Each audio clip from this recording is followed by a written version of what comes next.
Hello, so my name is Franco. I am from the University Nacional, Educación, Distancia. It's something similar to the Open University here in the UK.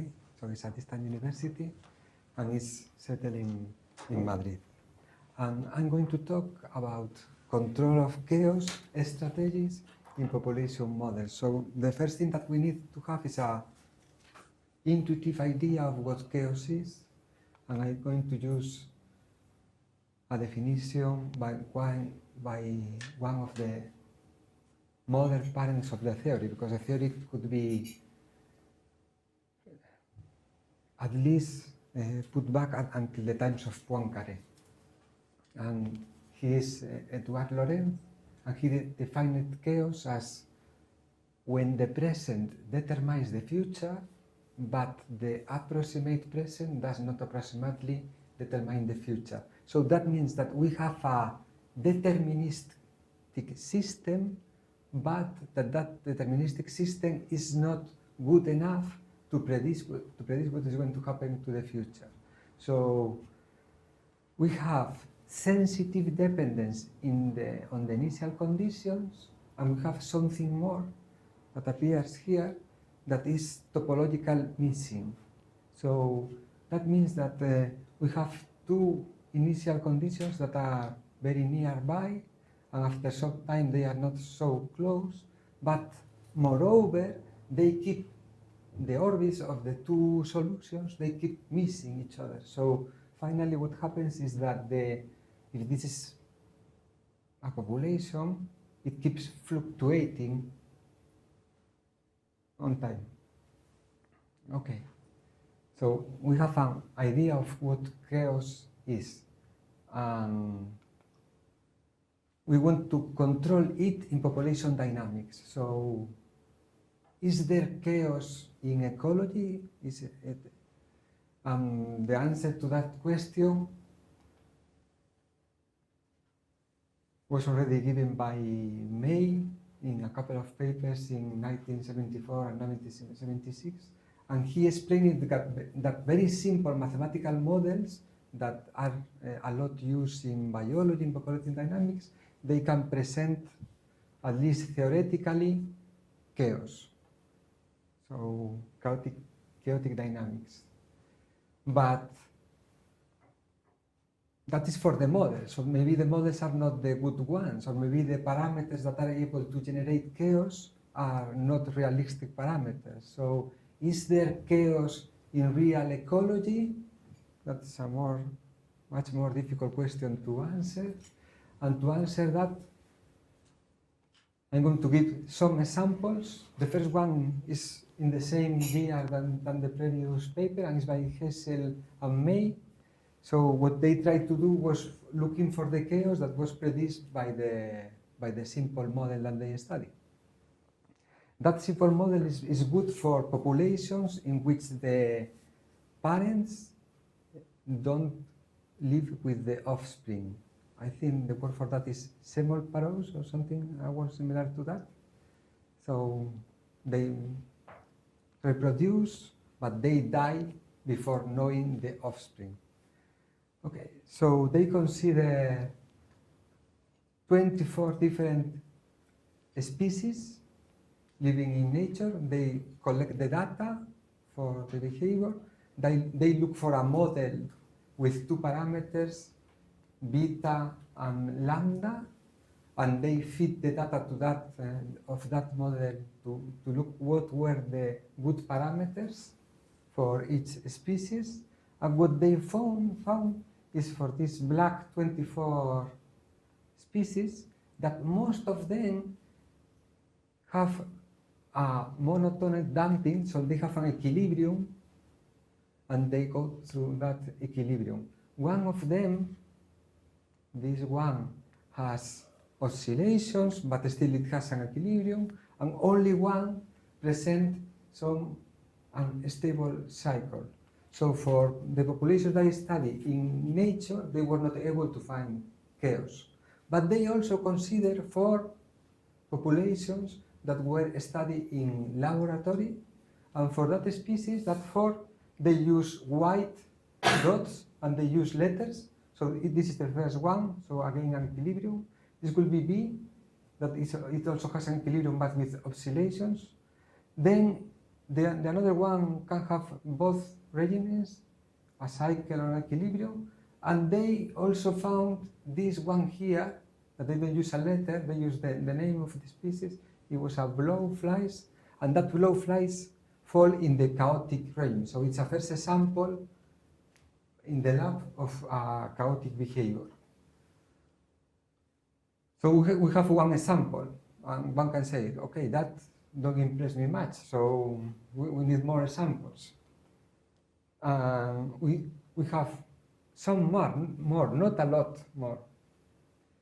These were a study of a floor beetle trivolume, and they model it with different equations, but, sorry? I'm sorry, it's a stupid question, but what are the experimentalists measuring for those models? They're measuring the population size. Population size, just the population size. Population size? Just the population size. So I'm only going to talk about population size, and the fluctuations are in the population size. So they measure this floor beetle, which has 3 different stages, and they also found chaotic behavior there, or they think that it has chaotic behavior. Can I ask how simple these models are, right? Because Yeah. you're assuming quite simple models are describing these quite complex. So for the model that consider me, they are quite simple. It could be like this. But it's a big jump then to say that it's chaotic behavior. A big jump. Sorry, I don't. A big jump in the logic, not a big jump.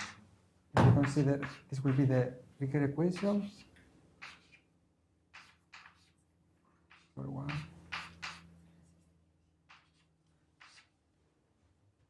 This is chaotic if R is big enough. Yeah. So yeah, I know, but I mean, you're assuming that a simple equation like that explains this, the complexity of this behavior. Yes, you are making that assumption, and that's a big assumption for sure. Yes. So not all these papers, but some of these papers, also the paper by Constantine, I don't know by heart the 3 equations they use, but they use a system of equations like this, of different equations. And you are assuming that that equations are the ones driving the behavior. Okay, so I talk about the example of Constantino. Then in this other example, it was about a sheep who lives in Scotland. I don't remember the name of an island, in an island of the north of Scotland. And it's known to have a lot of oscillations in the population size of that sheep. So in that paper, they considered what were the reasons for that oscillations, and they realized that the weather was very important for the oscillations. But when the weather was good enough for several consecutive years, then the model that they use predicts also chaotic behavior. And then I have 2 examples for microbial communities. The first one considers a microbial food web, and they found chaotic behavior there. And the other one, I think it was presented, I don't know if last week, or is a very long time series of a plankton community, and they also found chaotic behavior there. So we have 5 examples, at least enough to believe that it could be there, because proving it is there is difficult, if not impossible. Okay, so the talk is about strategies to control chaos.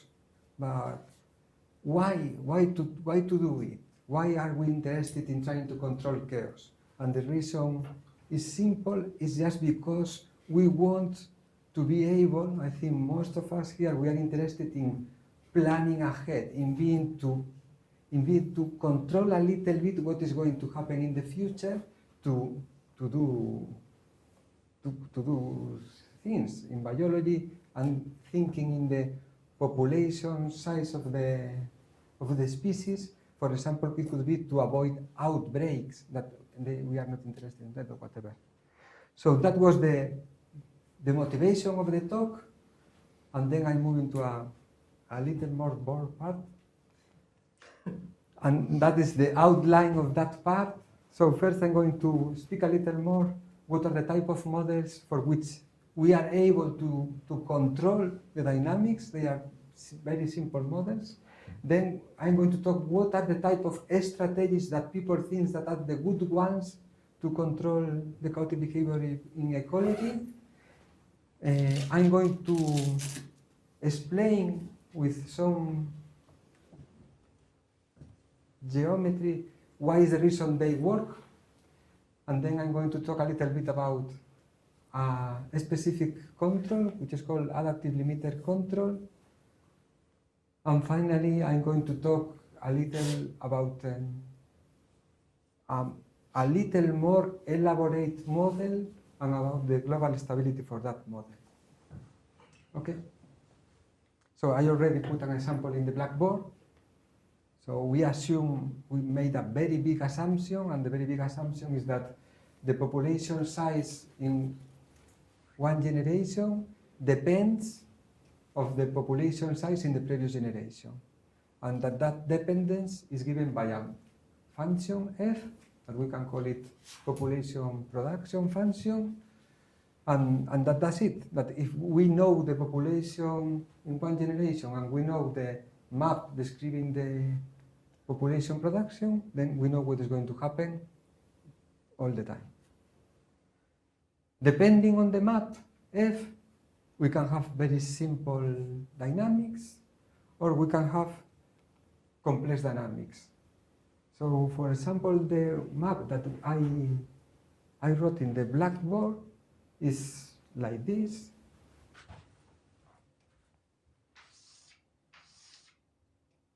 This is the diagonal.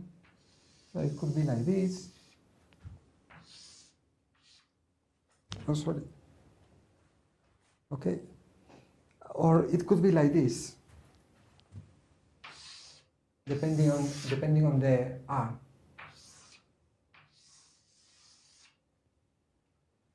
So in both cases we have a positive equilibrium for this map. That could be this point here. But what happens, this will be R small, and this will be R large. Okay, so what happens is that here the equilibrium is stable, because here the slope in absolute value is smaller than 1, but here is too steep, and that equilibrium lost stability, and it follows a route to chaos. So in this situation, we will have something to what appears there. Okay. We can make more elaborate models that take into account, for example, harvesting, or that we have species that live in different areas, so we have a spatial structure, or that we have two different types of individuals, depending on the age, that some are juveniles and others are adults, or we can have interaction with other species, and there is an example of a little more elaborate model I'm going to talk at the end of this talk. Okay. So the problem that we're going to solve is that we have a population that is fluctuating, and we want to do something to transform it in a more stable population, so reduce the fluctuations in the population size. And the question that we have to answer is how to do it, how to transform it in a more stable population. And one can go to the literature and look for methods to control chaos, and there are methods to do it.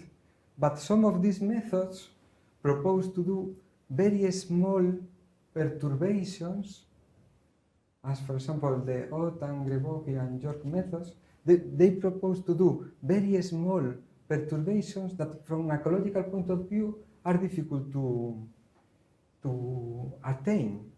So if, for example, we want to change that parameter R, but every generation for a very tiny amount, one generation add a little bit, the another generation remove a little bit, it's going to be very difficult. So what people think that are good strategies for controlling chaos in ecology is just by working with the state variable, by adding individuals or by removing individuals or by doing both strategies. Missing that. Okay, and I'm going, there are several different methods that have been proposed in the literature, and I'm just going to explain you some simple ones. So this is called constant control. It was considered by a lot of different people, and it consists in adding always, every generation, a constant number of individuals. So what happens is that the map that we have here, and that it has an equilibrium which was unstable, we are moving it up. We are moving it up, we have this big tail here, so we are going to arrive to a new equilibrium which has a slope smaller, so it's going to get stabilized. So that's the reason it gets stabilized. We can do the same, but instead of adding individuals, by removing a constant number of individuals. What is going to happen then is that this map, this graph, is going down. So it's going down zero here. So what is going to happen is that by harvesting a constant quota, we can make the population disappear. We are generating a problem in the species. That was also studied in several papers, and in particular in the paper by Schreiber, it was characterized the 3 scenarios that can happen for that. Okay, so harvesting with a constant quota could be able to stabilize the population, to reduce the fluctuation, but can provoke problems. So what about harvesting with a constant effort? So removing a proportional number of individuals. So it was also a study, and it works, so it's able to stabilize the population. The reason is similar to what I have just told. What we are doing is compress this map. So the dynamics are given by a compressed map, and then an equilibrium is got stabilized. And that stabilization is global, and something that happens is, and that is considered in ecology an interesting effect, is called an Hydra effect. So there we are harvesting, and what could happen is that by harvesting, we increase the population that we are going to found. Why is the reason for that? So think that we instead of considering that equation, we consider this other equation, which are topological equivalent.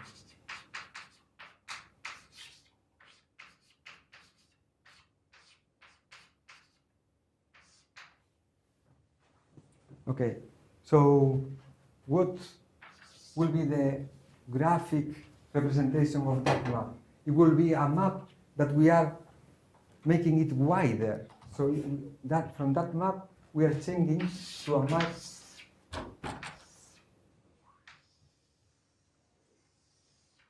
like that. Then by changing to a map like that, we're making the equilibrium bigger. And that's called the Hydra effect. So before we were able to stabilize the population by making a constant adding and a constant removing.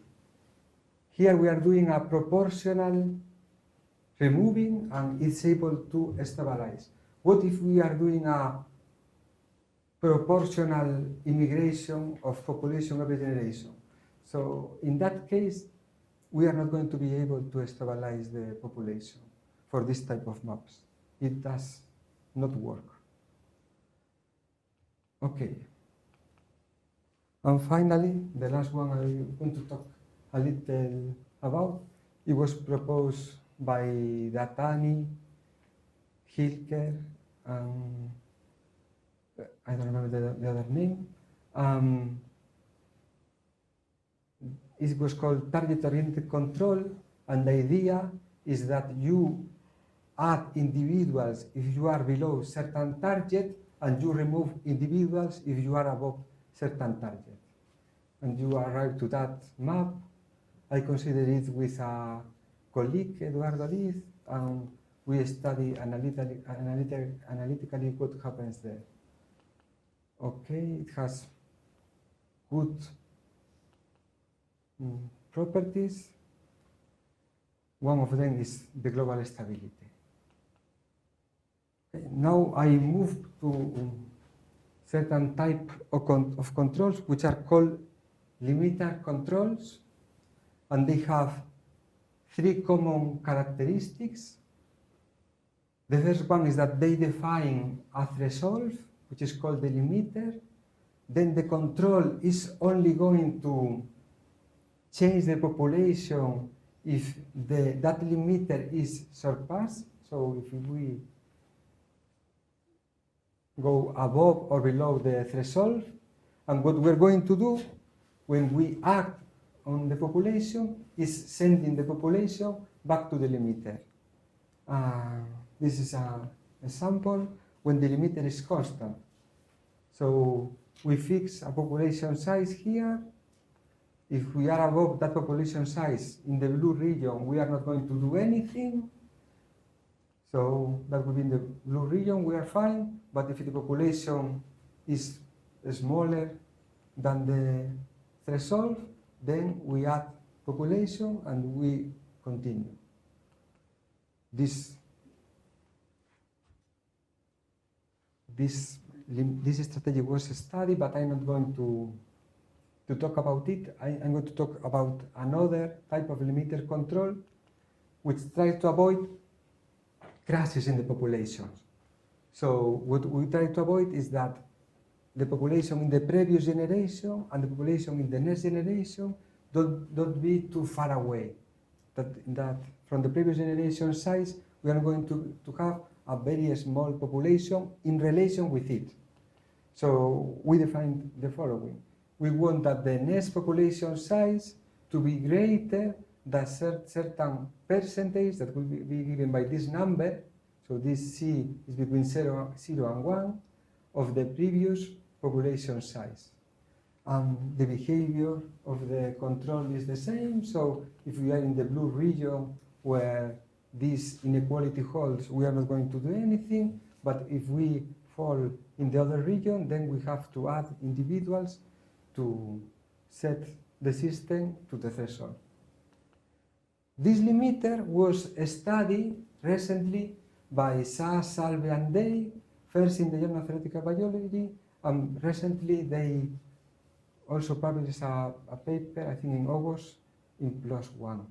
And what they did in the paper of Journal of Theoretical Biology, they proposed a mathematical model, that is what I have just explained. So if we are above the threshold, which is a variable threshold, then we are not going to do anything. And if we are below, then we have to add population to go to the threshold.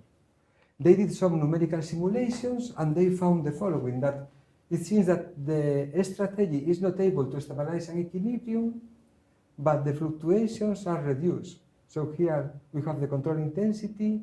The control intensity goes from 0 to 1. 1 is greater control intensity. And here we have the population size. And for each control intensity, we are plotting the last 40 generations of the population size. So this is the not control. with high variability, and this is with control. And what makes this strategy an atypical strategy with respect to the previous one is that the previous one are very well studied theoretically, but they are not empirically tested. And this one was empirically tested. They consider a population of flies, Drosophila melanogaster, and they applied that method, and they saw that the fluctuations were reduced. But they don't analyze it theoretically, and that was what I did with Frank Hilker. So we consider a general family of maps, and we were able to prove that ALC is not able to stabilize an equilibrium, that ALC globally, so independently of the initial condition, confines the population in a trapping region, and that trapping region, when you increase the control intensity, shrinks to zero. And also, by numerical simulations, we verified that that trapping region is sharp. Since we know what is that trapping region. So since we know what is the trapping region, that allows us to do something important, which is targeting, is knowing how you should choose the control intensity to achieve certain behaviors. So think that you are interested in the population size not to be too small, then we're able to say what control intensity you need to choose. Here we have the first 20 generations without control, then we switch off the control, and after a initial transience, we fall in the region that we are interested. And the same for other behaviors, not going too high in the population size or wanting the population to have certain size in the fluctuations. How we did it? The main ingredient was realized that the model proposed by Salve and Day has it was not the correct one. So the correct one is that one, which is a first order difference equations, and the previous one was a second order difference equations. And the reason for that is that to define the threshold of the method, you need to take into account the previous population size. But the control modifies the population. So you have to decide if you use the population size before applying the control or after applying the control. So we must choose one to define the limiter in the next generation. We contacted with them, and they explained us that in the experiments and in the numerical simulations, they use the population size after applying the control. Then it can be easy deduced that the model that you have to use is this one. And for that one, if the map is a unimodal map, as the maps that we are interested in, you're going to arrive that your control modifies the dynamics, and that the dynamics are now given by this other map, and from that is more or less easy to get the results I have told you. Okay, we did some other things, and one of the other things that we did in that paper was to think about the effort of applying the control. So since we're interested in reducing the fluctuation, and we look at this bifurcation diagram, maybe the idea is, okay, I'm going to choose a very high control intensity, because that control intensity reduces a lot the fluctuations. But do I have to pay a price for that? And we realize that yes, you have to pay a price, because there are, if you measure the effort of applying the control as the number of individuals that you have to add, that number of individuals explodes as you go near the higher control intensity. That is not a property of the limiter control, so for the constant limiter control that doesn't happen. And we look for the reason for that to happen, and we found that the reason for that is the initial transient. So there is, before getting in the trapping region, the initial transients are very costly from the point of view of the number of individuals that you have to add. We also measure therefore as the number of times that you have to apply the control, and we prove that that adaptive limiter control never has to act in 2 consecutive generations, so that's nice.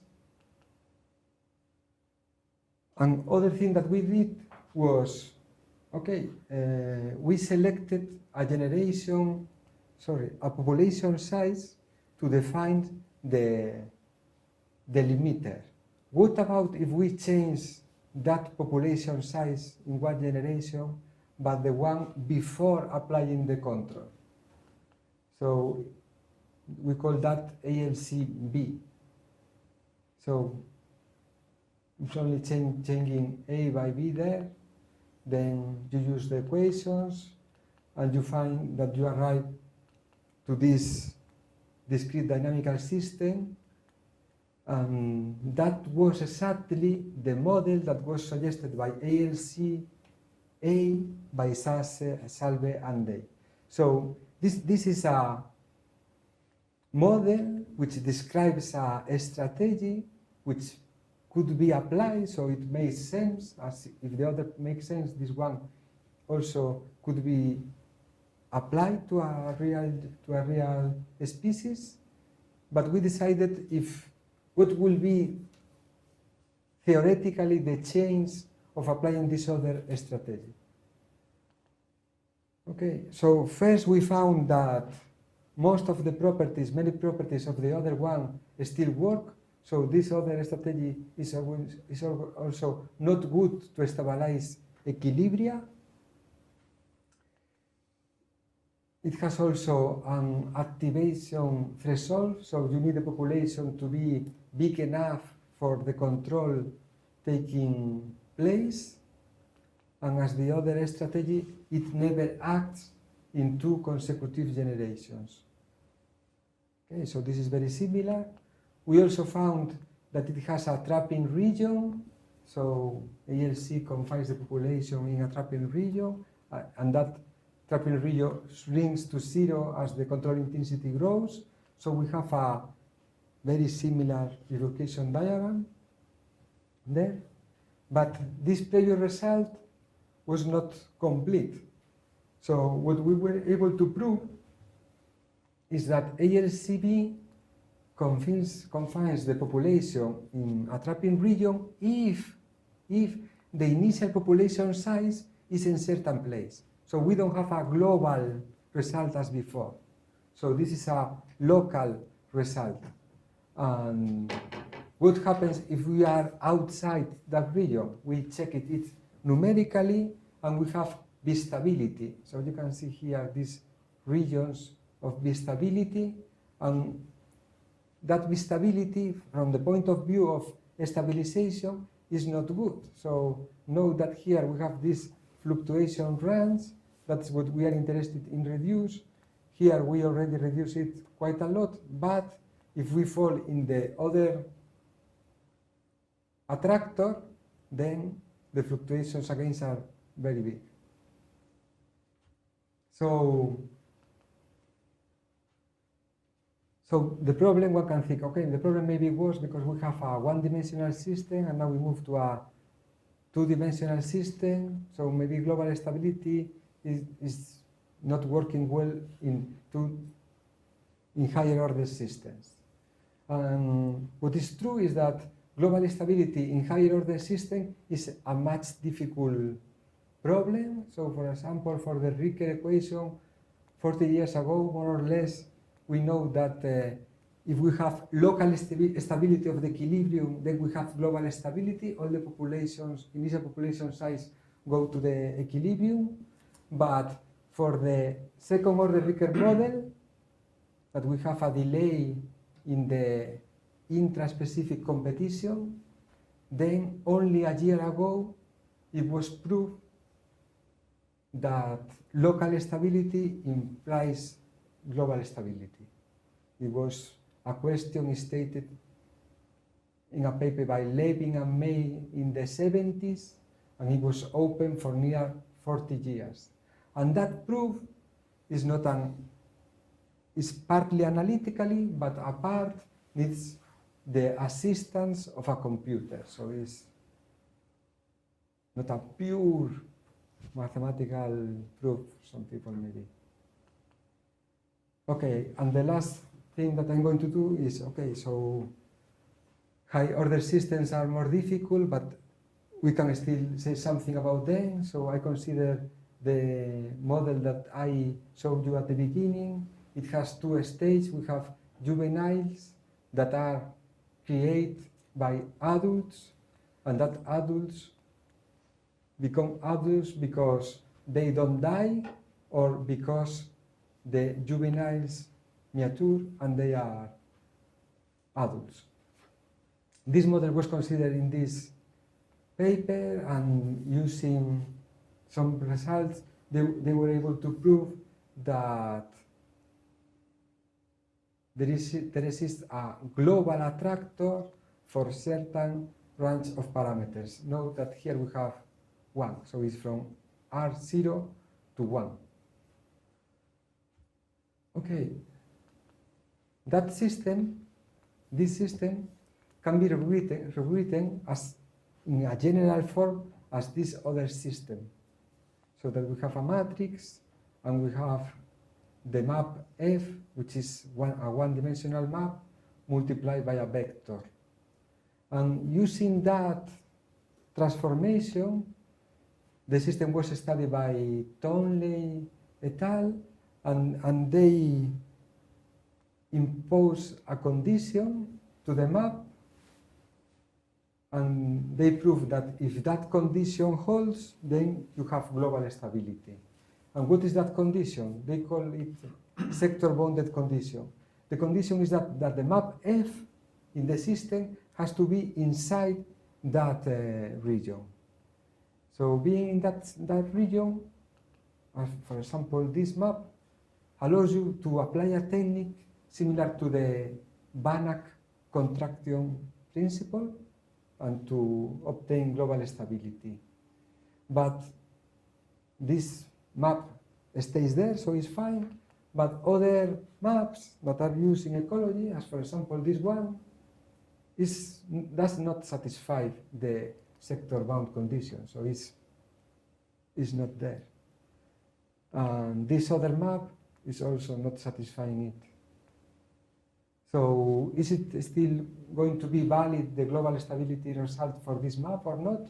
We don't have an answer for that, so we study it, trying to have results similar to this one, that the local dynamics drive the global dynamics, that the local stability of the map is enough to have global stability.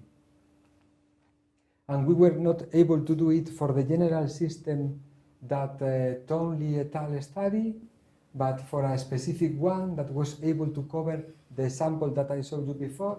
So for this special case, I'm using some results from El Morcedi and Jimenez Lopez.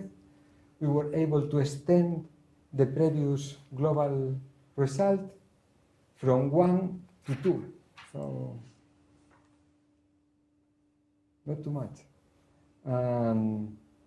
Is it sharp? A sharp result? It's not a sharp result, so we did some simulations.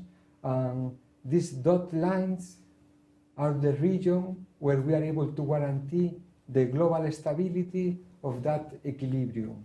But if you look here, and I made this region larger, you can see that in this region, it seems that global stability is still true, but we are not able to prove it. Okay. So that's all I want to tell you.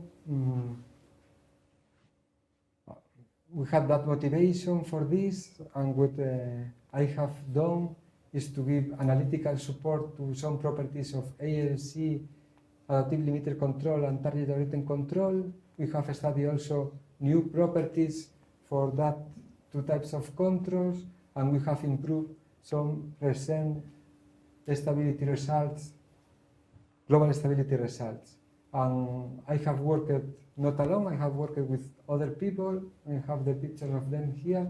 He's Eduardo Lid from the University of Vigo. He is Frank Hilker from the University of Osnabrück. He's Hartmut Logemann from the University of Bath. And he is Juan Perán from my university. And thank you very much for your attention.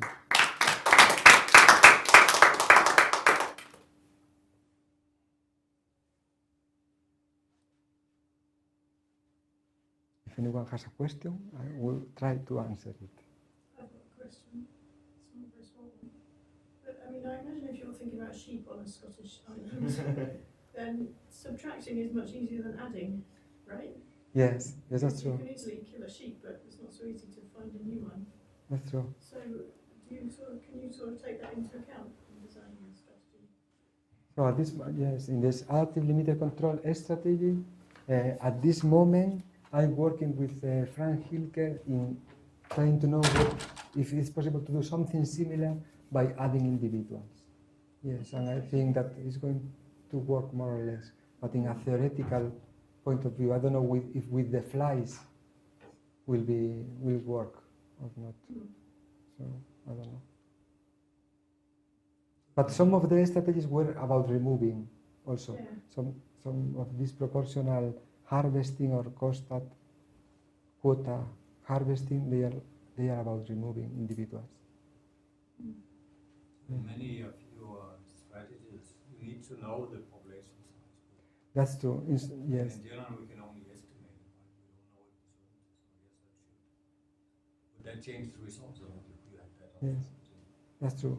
So people argue that for some of them, maybe you don't need to know the population size. So if you, for example, have a poison, that you know that when you apply that poison to one population, only certain percentage of the population is going to die, then you are applying that proportional harvesting without knowing the population.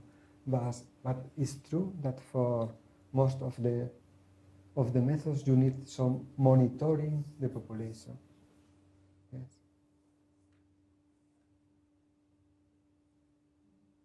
Your models, you never use external inputs. I mean, for instance, weather, food availability, and so on.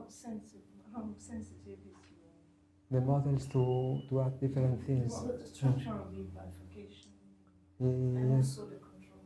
Yes. How robust is it? Yes. So Did you try that? we have tried adding some noise to some of the models. We did it in the case of that stability that appeared there. So to check how robust was that stability, we add noise, and we found that it was robust for the type of noise we added. But I cannot give you a general question for all the strategies that I have presented.